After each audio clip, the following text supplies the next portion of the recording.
Hello tout le monde! Les amis, bienvenue dans la première vidéo de notre chaîne YouTube. Et on commence par le commencement. On vous a laissé nous poser vos questions sur Instagram. On va y répondre aujourd'hui en direct avec vous. On a décidé cette année de vous retrouver aussi sous ce format-là, tout simplement pour être un petit peu plus proche de vous. On va vous partager notre quotidien, un petit peu de lifestyle, mais aussi évidemment quelques cours tels qu'ils sont sur notre plateforme de cours en ligne pour que vous puissiez aussi en profiter juste ici.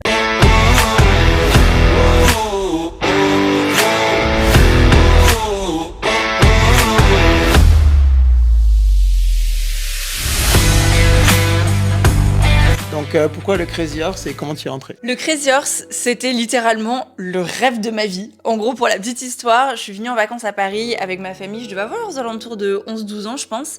Et à l'époque, on a été voir le spectacle du Moulin Rouge et je suis tombée en amour. J'ai été juste ultra impressionnée par, à l'époque, la grandeur de la scène, les plumes, les strass, les lumières, les danseuses, à tel point que quand on est sorti du spectacle, j'ai dit à mes parents, eh bien, quand je serai grande, c'est ça que je ferai.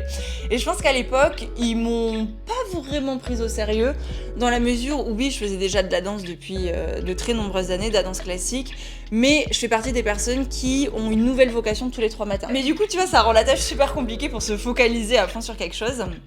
Sauf que ce rêve de devenir danseuse de cabaret, il m'a pas lâché. Et ça devait être, je pense, vers mes 15 ans que j'ai dû découvrir le Crazy Horse pour la première fois à la télévision, comme beaucoup de personnes, un 31 décembre. Et là, j'ai été estomaquée et je me suis dit, plus tard, c'est ça que je ferai. Je vais être dans un cabaret, mais c'est dans celui-ci que je vais être. Et quoi qu'il en coûte, j'arriverai à y rentrer. Et je suis arrivée au moment du bac, je devais avoir du coup 18 ans, et j'ai dit à mes parents, bon bah c'est bon, maintenant je suis majeure, je commence les auditions pour le Crazy. Ce qu'il faut savoir, c'est que mes parents, mes grands-parents, tout le monde est prof. Donc on m'a dit, oui, écoute, la danse c'est bien, mais ça serait important que tu fasses des études d'abord. Donc j'ai écouté mes parents, et je suis très heureuse de l'avoir fait au final, puisque j'ai un master de littérature. Du coup je suis partie, j'ai fait 2 ans de classe prépa, et suite à ça, j'ai quand même réussi à négocier pour commencer en même temps à passer les auditions du Crazy Horse. Je les ai passées 4 fois. Je me suis bien accrochée, ça a fini par marcher d'ailleurs. Dis-moi si tu veux une petite vidéo où je t'explique tout mon parcours d'audition au Crazy Horse, ça peut être super cool de partager ça puisque ça a été un long chemin, ça m'a pris quand même 2 ans. Au bout de 4 auditions, j'ai fini par intégrer la compagnie et ça fait 6 ans que je lance au Crazy. En tout cas, moi en tant que petite amie, compagnon, je suis très très fier d'elle, je la trouve incroyable. Et c'est vrai que, en fait, à chaque fois, elle dit oui, moi je suis danseuse professionnelle, mais elle ne. Ce qui est génial, en fait, c'est que tu le dis jamais. Tu dis jamais que t'es au Crazy. Vrai, je le dis. Alors que moi, je suis le premier à dire elle est au Crazy, elle est au Crazy. Je trouve ça extraordinaire. Elle est vraiment incroyable. C'est merveilleux parce que c'était une des questions qu'on nous a posées, il vient d'y répondre, donc. Ah merde. Mais c'est parfait parce que du coup, c'est spontané, c'est trop mignon. Question number 2, comment est-ce que vous vous êtes rencontrés? Gilles, je te laisse répondre parce que toi, t'es trop bon pour raconter les histoires. Quelle pression. Alors on s'est rencontrés merveilleusement dans un truc en fait très très très moderne, Instagram. Yes. C'est pas film de Noël. En revanche, ce qui est extraordinaire, c'est que j'avais pas ouvert mon Instagram depuis très très longtemps parce que j'avais un peu boudé les plateformes, j'en avais un peu marre. Et j'ai ouvert mon Instagram pour la première fois depuis, je crois, 2 mois ou 3 mois, un truc comme ça. Et je tombe directement sur une story avec Ambre qui danse. Et je me suis dit, mais c'est qui cette nana qui danse incroyablement, elle dansait du Charleston. Elle dansait genre super pro et vraiment, franchement, j'étais genre, waouh, elle est trop forte. Et donc, du coup, il y avait son lien, donc j'ai cliqué sur son profil, je suis tombé sur son profil, je me disais, en plus, elle est jolie. Et en fait, elle était en lien avec une amie à moi, une prof de yoga. Et donc, du coup, j'ai contacté la prof de yoga. Merci Kelly d'ailleurs, c'est grâce à toi. C'est vrai, c'est vrai. Et du coup, elle m'a dit « Oh my god, elle est géniale et tout », parce qu'elle est américaine. Hein. « Elle est géniale et tout. » Je lui dis « Mais elle est libre ?» Elle me fait « Ouais, grave !» Et donc, elle nous a mis en contact. Et je l'ai invitée, c'était en plus pendant le confinement, donc c'était le couvre-feu. Ça. Il y avait entre 19h et 21h pour lui montrer que j'étais le meilleur gars au monde. Donc ça a marché. Ça a marché. On est allé boire un verre, je l'ai ramené à la maison et et puis pour la petite histoire, je suis tombé de mon scoot, mais tout seul. Et, à l'arrêt. Sur un trottoir. Ouais. Et je me suis dit, bon, j'ai perdu des points là-dessus. Et puis finalement, elle est restée et je l'ai invitée à dîner. Un des trucs que j'ai retenu, c'était qu'elle adorait la truffe. Et donc, j'ai dit, je te fais un dîner entier à la truffe. Et ça a marché parce que du coup, elle est venue dîner et elle n'est plus jamais repartie. En fait, pour la petite histoire, donc du coup, on avait fait notre premier date et tout, c'était trop cool. Et quelques jours après, il m'a dit, viens dîner à la maison, je te fais un dîner à la truffe et tout. Incroyable. Là, je me suis dit, le type, c'est cuisiner, mais gardons-le, c'est parfait, c'est magnifique. Et en fait, juste après ça, on a été reconfinés peut-être 2-3 semaines après. Ouais. Et du coup, il m'a dit, bah écoute, viens à la maison et comme ça, on passe du temps ensemble et on voit si ça marche ou si ça marche pas. Et ça a trop bien marché. 6 mois après, j'ai rendu mon appart avec larmes et fracas parce que j'étais catastrophée de peur de perdre mon indépendance. Bon, j'ai pas perdu mon indépendance, mais c'était un moment très compliqué pour c'était tragique. Mais voilà, c'était la première fois que je vivais avec quelqu'un et en fait, ça s'est très bien passé. C'était trop cool. Et pour la petite histoire rigolote, je suis myope, je n'y vois rien de loin. Et on s'est rencontrés en octobre. Et à l'époque, sur Instagram, généralement, j'ai pas mes lunettes. Et la fois où il est venu me récupérer pour notre premier date, j'avais mes lunettes. Mes lunettes, c'est un masque de plongée, les amis. Elles sont gigantesques. Il est passé 3 fois devant moi en se disant c'est pas elle, il y a erreur sur la marchandise, c'est pas la nana d'Instagram. Et puis après j'ai enlevé mes lunettes, j'ai mis le casque de moto et puis... Et j'ai vu tout de suite que c'était cette beaucoup belle mieux. créature que j'avais bien mis sur Instagram. Allez, autre question, pourquoi on est devenu coach ? Pour ma part, je dirais que le coaching, c'est une suite logique de la carrière de danseuse. Alors, c'est pas toutes les danseuses qui deviennent coach par la suite, mais en tout cas, il y en a beaucoup qui prennent ce chemin-là pour une raison hyper simple, qui est qu'on nous a transmis toute notre vie et on a vraiment fait l'expérience dans le corps du mouvement, mais aussi de certains éléments au niveau psychologique et de notre mental. Et donc, naturellement, à un moment donné, on a aussi envie de transmettre et d'accompagner. En tout cas, moi, c'est aussi, et en grande partie pour ça que j'ai décidé de faire du coaching. C'est parce que j'ai compris beaucoup de choses et pour mon développement personnel en tant que danseuse, j'ai eu l'envie à un moment donné de me former et d'aller voir d'autres techniques pour pouvoir entretenir mon corps et faire en sorte qu'il tienne sur la durée.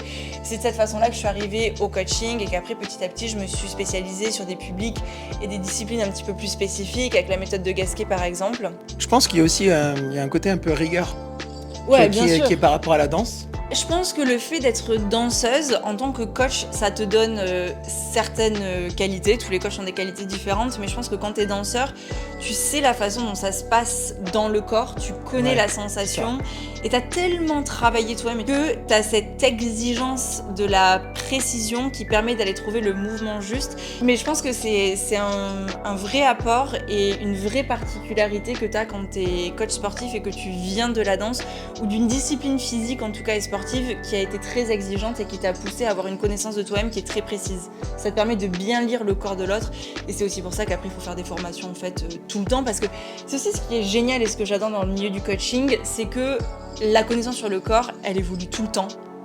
Donc ce qui était juste il y a 15 ans en arrière, c'est probablement, ok, le soleil nous a quittés, c'est probablement un petit peu différent maintenant. En vrai, c'est une des meilleures coachs que j'ai rencontrées dans ma vie. Et je dis pas ça parce que je l'aime. Non, mais elle est vraiment très très forte. Moi je suis coach depuis 13 ans je crois maintenant. Ça remonte à loin. Évidemment c'est mon vieil âge forcément. J'étais mannequin au départ. Je l'appelle Père Castor, vous pouvez faire pareil. Ouais, c'est clair. Et puis j'ai des petites lunettes rondes parce que maintenant je suis presbyte. Donc génial. Et moi en fait aussi c'était une suite logique après mon... En fait, quand t'es mannequin, il faut que tu fasses attention à ton corps toute ta vie. Donc, il faut manger correctement, il faut faire du sport. En plus, moi, j'étais un peu un mannequin catalogue, un peu classique. C'est Ken. Ken et Barbie, c'est Ken. J'avais très très peu de temps pour m'entraîner. J'allais pas trop dans les salles de sport où je m'entraînais dans les avions, je m'entraînais dans ma chambre, je m'entraînais dès que je pouvais en fait. Ça a commencé sur le calisthenics, donc le poids du corps. Et puis finalement, j'ai un peu lâché le mannequinat, j'en avais un peu marre. Donc je me suis focusé sur autre chose. Et puis la suite logique, c'était bien le coaching. Et j'avais vraiment envie d'apprendre et de donner aussi. Ça, c'était vraiment m'instruire pour pouvoir donner après derrière. Donc c'était quelque chose qui me plaisait vraiment et je continue à adorer ce que je fais. C'est vraiment des métiers de passion, je pense. La prochaine question, elle est pour Gilou. Est-ce que vous êtes souvent pas d'accord comme vous êtes coach tous les deux ? Non. On n'est jamais d'accord. Non, pas jamais. Mais il y a plein de sujets qui sont un petit peu polémiques et sur lesquels on a du mal à être d'accord. Style les abdos. Ouais, style les abdos. De ouf. Vas-y. En gros, je pense que on n'a pas été formés en même temps. Forcément, Gilles, il a été formé il y a une quinzaine d'années. Moi, il y a 5 ans. Et depuis 5 ans, les choses, elles ont grandement évolué. Et il y a plein de sujets qu'on n'évoquait pas il y a 15 ans ou alors qu'on évoquait différemment qui sont expliqués complètement différemment aujourd'hui parce que la science a évolué, la recherche a évolué. Et du coup, le coaching, il s'est adapté, il a évolué aussi. En fait, je n'ai jamais entendu le mot hypopressif avant que Ambre rentre dans ma vie. Donc c'est à 5 ans. Aujourd'hui, on est beaucoup plus informé sur certains sujets. Sur le périnée, par exemple, dont on parlait encore peu il y a quelques années. Moi, par exemple, quand je me suis formée en pilates, il y a de ça 5 ans, On m'a dit bon, le périnée, il faut pas en parler trop. C'est des muscles qui sont autour d'une zone qui est assez intime. Bon, de mon point de vue, des muscles, c'est des muscles. Et s'ils sont importants, il faut en parler parce que le rôle du coach, c'est majoritairement d'éduquer. Et c'est dommage de se priver d'avoir de la connaissance. J'ai écouté un podcast la dernière fois et la personne qui est interviewée disait de façon hyper juste, je dirais pas que le savoir c'est le pouvoir, je dirais que le savoir c'est le devoir.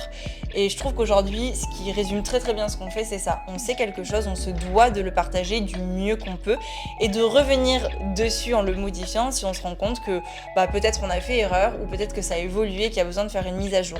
C'est ultra intéressant et ultra important parce que ça nous fait tous les deux évoluer sur nos positions et ça te pousse à voir que quelque part, il y a une espèce de gap, une espèce de vide où il y a une question sans réponse et c'est aussi ça qui te pousse à aller chercher la réponse, qui te pousse à te reformer et je pense que c'est ça aussi qui fait un bon coach ou encore un coach qui essaye d'être bon ou le meilleur possible en tout cas. C'est un coach qui a la curiosité d'aller voir au-delà de ce qu'il pense et de toujours remettre en question. Donc vous le savez, on a une plateforme en ligne et la question c'est comment Soma est né. Soma est né dans notre salon. On a fêté très récemment, là cet été, les 1 an de la plateforme et ça part tout simplement de la volonté de vous faire partager notre savoir, notre connaissance. Et l'idée de base, c'était de vous permettre quasiment de suivre les cours les yeux fermés. En fait, je pense qu'on a beaucoup de chance parce que... C'est vrai que c'était le départ, ça. Exactement. Et je pense qu'on a beaucoup de chance parce que on est à Paris et Paris, c'est un endroit où on va retrouver beaucoup d'innovations en termes de sport, on va retrouver beaucoup de formations et c'est quelque chose en fait qui est pas vraiment accessible quand on est à Paris et quelque chose qu'on prend pas vraiment le temps de faire quand on n'est pas dans le milieu du sport. Donc l'idée, c'est de vous permettre d'accéder du mieux possible et le plus facilement possible à cette expertise-là, au travers de cours qui sont ultra faciles à intégrer à votre quotidien et qui demandent peu de temps, peu de matériel et avec un contenu qui va être à la fois pratique et théorique. C'est une approche un petit peu cours privé en fait, où il y a vraiment une valeur en termes d'information avec des cours qui sont vraiment informés où moi, ma hantise, c'est que les gens partent de mon cours en se disant j'ai fait un cours, mais aujourd'hui, j'ai rien appris. Et c'est pour ça qu'on a des masterclass aussi, comme Ambre va t'expliquer exactement sur certains sujets, on peut dire, que ce soit dans les abdos, que ce soit sur pas mal de petits sujets. Et en fait, elle va t'expliquer encore mieux. Donc, si t'es intéressé et tu veux t'éduquer un petit peu sur certains trucs, on a nos masterclass. L'idée, c'est de vous rendre autonome le plus possible. Gilles, donne-moi un truc que la plupart des gens ne savent pas sur toi. Waouh. Tu peux me poser la question dans 10 minutes, histoire que je réfléchisse. Quelque chose que les gens ne savent pas sur moi. Je suis en fait chauve. C'est une perruque. C'est une perruque. Il a bientôt 50 ans, il perd pas ses cheveux. Ouais, c'est fou. Tu dirais quoi, toi? Sur moi ou sur toi? Sur moi. Peut-être que si on pose la question différemment, moi je sais quelque chose peut-être sur toi et toi tu sais quelque chose sur moi. Vas-y. Non, je te laisse réfléchir. Je veux pas dire un truc que t'as pas envie de dire. Ok, mais En fait, on a tous des vices cachés. Je veux pas le trahir, tu vois. Je peux pas le trahir. Je dis sur moi en attendant que tu réfléchisses. Vas-y. Ça te va? Tu connais bien mieux que moi, apparemment. Un truc que la plupart des gens ne savent pas, parce que j'ai toujours un petit peu l'image de la danseuse au crazy, super glam, et l'image de la coach, c'est que, comme je le disais tout à l'heure, j'ai fait des études, mais je les ai pas faites n'importe où. Après le bac, j'avais pas franchement envie d'aller à la fac, mais j'étais plutôt bonne à l'école, et j'aime l'école. Je fais partie des personnes qui aiment étudier, j'ai toujours aimé ça. La rentrée, c'est mon truc, écrire, c'est mon truc, j'adore ça.